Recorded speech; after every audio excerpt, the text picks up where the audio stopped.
नमस्कार, जय हिंद। कैसे आप सभी? तो आप सभी का मैं एक बार पुनः स्वागत, वंदन, अभिनंदन करता हूं आपके अपने परिवार SGI competition classes Sikar Rajasthan. साथियों, जैसा कि आप जानते हो कि अब नई सरकार बन चुकी है, शपथ समारोह हो चुका है और अब बड़ी एक अपडेट आई है कि अब इंडियन पिनल कोड यानी आईपीसी की धाराओं में बहुत बड़ा बदलाव देखने को मिला है। अब हम ये नहीं कह सकते, जैसे आपने देखा होगा ग्रामीण परिवेश में भी सब लोग जानते थे कि हां, धारा 302 का मतलब होता है हत्या का प्रकरण होना, लेकिन अब वो धारा चेंज हो गई है साथियों। ऐसी अनेक धाराएं चेंज हुई हैं, चाहे मैं बात करूं 376 की या मैं बात करूं और 144 की, बहुत सारी ऐसी धाराएं हैं। तो आइए जान लेते हैं एक बार कि इंडियन पिनल कोड है क्या। एक्चुअल में आप जानते हैं कि ब्रिटेन शासन के समय भारतीय दंड संहिता के नाम से एक कानून बनाया गया था और इस कानून की शुरुआत की थी 6 अक्टूबर 1860 में साथियों। तो अब जितने भी हम पढ़ते आए अभी तक, वो पढ़ते आए कब से? 1860 का जो अधिनियम था इंडियन पिनल कोड का, उसको पढ़ते आ रहे थे साथियों। लेकिन अब इसको चेंज करके क्या कर दिया है? भारतीय न्याय संहिता कर दिया है। पहले क्या था?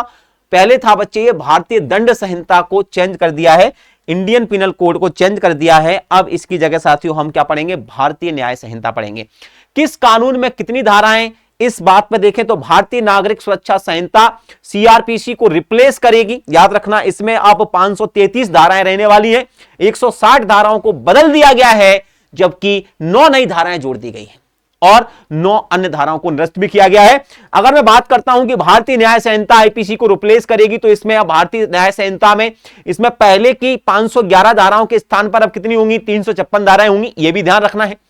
दूसरी चीज, 175 धाराओं में बदलाव किया गया है, 8 नई धाराएं भी जोड़ी गई हैं और 22 धाराओं को निरस्त भी कर दिया गया है, यानी उनको समायोजन कर दिया गया है। मैं बात करता हूं, एक और साक्ष्य सामने आएगा, भारतीय साक्ष्य विधेय एविडेंस एक्ट को भी रिप्लेस करेगा। पहले क्या होता था साथियों? जैसे आपकी अगर वीडियो है तो वो साहब कोर्ट में क्या है, उसको कोर्ट में सबूत नहीं मानते थे। पहले अगर कोई मैसेज है तो उसको कोर्ट में सबूत के पेश में कोई ऐसी कोई चीज है। लेकिन अब साथियों, अब जितने भी साक्ष्य है यानी एविडेंस एक्ट है, उसके अंदर अगर आपका मेल है, आपका मैसेजेस है, आपकी वीडियो है, तो इनको भी साक्ष्य के रूप में मान्यता मिलेगी साथियों।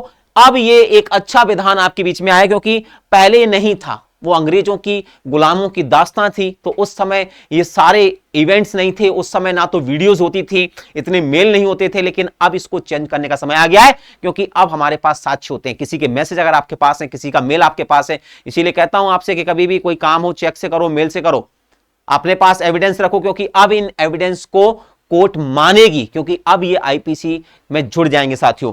ठीक है, तो इसमें पहले की धारा 167 के स्थान पर अब 170 धाराएं होंगी। याद रखना, एक और बढ़ा दी गई है, 23 धाराओं में बदलाव किया गया है, एक नई धारा जोड़ी गई है, क्योंकि पहले कितनी थी और अब कितनी है? 3 थे, लेकिन एक नई धारा जोड़ दी गई है, बाकी का मॉडिफाई की गई और 5 धाराएं जो है वो निरस्त कर दी गई हैं। अब देख लीजिएगा कि अपराध कौन कौन से हैं, पहले कौन सी धारा होती थी और अब कौन सी धारा लगेगी। जैसे अपराध अगर हत्या, पहले लगती थी धारा 302, याद रखना, लेकिन अब कौन सी धारा लगेगी? तो याद रखना, इसके स्थान पर बच्चे अब हम प्रयोग करेंगे कि भाई अगर हत्या का प्रकरण है तो अब धारा 101 लगाएगी। इसके लिए पूरे भारत के अलग अलग जिलों में जहां पर भी पुलिस मुख्यालय है, वहां तक ये सूचना पहुंच गई है। पुलिस बड़े कह सकते हो इस स्तर पर इस सूचना को प्रचार प्रसार कर रही है, लोगों को बता रही है। और याद रखना, 1 जुलाई से लेकर अब कोई भी घटना होगी, कोई भी आपराधिक प्रकरण अगर थाने में दर्ज होगा तो वो इन्हीं धाराओं के अंतर होगा। यानी अब हत्या का अगर केस दर्ज होगा तो उसमें धारा 302 नहीं लगेगी, अब उसमें धारा 101 जोड़ी जाएगी। ये सगुन है, नेक का 101 रुपया है, हत्या करो सगुन दो। अब देखो, हत्या के बाद साथियों धोखाधड़ी, धारा 420 लगती थी। 420 कितनी फेमस थी, इस नंबर को कतई बदनाम कर रखा था, ये तो 420 आदमी है। 420 का मतलब क्या होता है? धोखाधड़ी करने वाला आदमी है। लेकिन अब उसके लिए धारा क्या हो गई? अब उसके लिए धारा 316 होगी साथियों। तो यहां पर ये देखिए रिप्लेस कर दी गई है। मैं बात करूं पर ये भीड़ भाड़ हंगामा जब इकट्ठा होते हैं तो क्या लगती थी? धारा 144 लग जाती थी।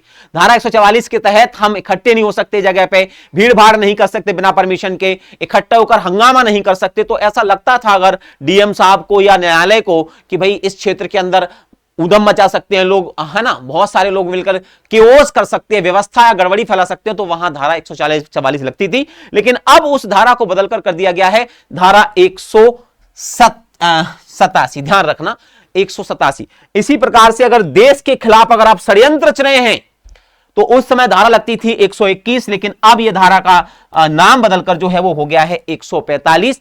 इन्हीं में अन्य की अगर मैं बात करता हूं तो देश के खिलाफ अगर गतिविधियां आप चला रहे हो तो उसके लिए धारा 101 था, अब 146 हो गया है। मानहानि, आप कहते हो ना कि मानहानि का मुकदमा दर्ज कर दूंगा, आपने मुझ पर झूठे आरोप लगाए तो मानहानि, आपने मुझ पर झूठा केस लगाया तो मानहानि। तो इस मानहानि का जो दावा था वो धारा 499 के तहत हम करते थे, लेकिन अब ये जो धारा है वो कौन सी हो गई है साथियों, तो 354 हो गई है। ये भी याद रखना, ये आपके लिए पुलिस एग्जाम्स में, सब इंस्पेक्टर एग्जाम में और आपकी नॉलेज के लिए बहुत जरूरी है।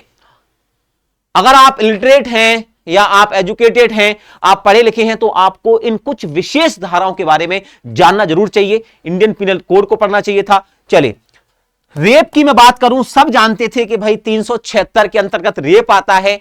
अब इसके मॉडिफाई विवरण कर दिए हैं साथियों। जैसे अब रेप का जो प्रकरण दर्ज होगा वो धारा 63 में होगा, 63 में, ठीक है। वहीं 64 के अंदर इसके सजा का प्रावधान रहेगा, और अगर धारा जो 70 है उसमें गैंग रेप रहेगा साथियों। तो 376 को भी चेंज कर दिया गया है, याद रखना। इसके अलावा अन्य धाराओं की मैं बात करूं तो मानहानि सेक्शन 49 और 499 में था और 500 में था, यानी 500 धारा लगती थी, लेकिन अब इसकी एक ही धारा कर दी है 354, ठीक है। वहीं धरना प्रदर्शन दंगा फसाद के लिए 147, 48, 49 थी, इसके लिए नए सेक्शन का प्रावधान कर दिया गया है जो कि अभी इसमें प्रस्तुत नहीं किया गया है। निषेधाज्ञा के उल्लंघन पर भी सेक्शन 188 लिया गया था, इसके लिए भी नया सेक्शन आ गया, उसके बारे में भी बात कर लेंगे। राजद्रोह कानून की धारा 124 ए थी, जिसको अब धारा 150 में कर दिया है। ये सारी चीजें मैं सोच रहा था एक दो दिन पहले कि कब हो जाए, धीरे धीरे हो जाए, क्योंकि चेंज होना बहुत जरूरी था। क्योंकि भारतवर्ष के अंदर ही इतने सारे जयचंद पैदा हो गए हैं, इतने सारे गद्दार पैदा हो गए हैं जो भारत की अखंडता को अक्षुण्ण करना चाहते हैं, नष्ट करना चाहते हैं। तो उनकी नकेल कसने के लिए राजद्रोह कानून, अगर देश के खिलाफ गतिविधियों से संबंधित कानून आना अति आवश्यक था साथियों। अब मैं बात करता हूं, इस कानूनी प्रक्रिया को डिजिटल बनाने की भी कोशिश की गई है, ध्यान रखना। उसके लिए वर्तमान में जो केंद्रीय गृह मंत्री हैं अमित शाह ने, उन्होंने 3 पुराने कानून गुलामी की निशानियों से हटाकर भरे हुए थे, इनको ब्रिटेन की संसद ने पारित किया था उस समय, ठीक है। 1860 के समय कुल 475 जगह गुलामी की इन निशानियों को समाप्त कर दिया गया है और नया कानून लेकर आए हैं। इसके अंदर ध्यान रखना, अब डिजिटल साक्ष्य के अंदर जितनी भी ऐसी चीजें हैं साथियों, मेल हो, चाहे मैसेजेस हो, चाहे वीडियो हो, चाहे फोटोज हो, है ना, ये सारी की सारी चीजें अब एविडेंस के रूप में आप कोर्ट में पेश कर सकते हो। ये सब अब क्या होंगी, वैलिड होंगी, यानी मान्य होंगी। तो वीडियो कैसी लगी आप ये कमेंट्स करके जरूर बताइएगा।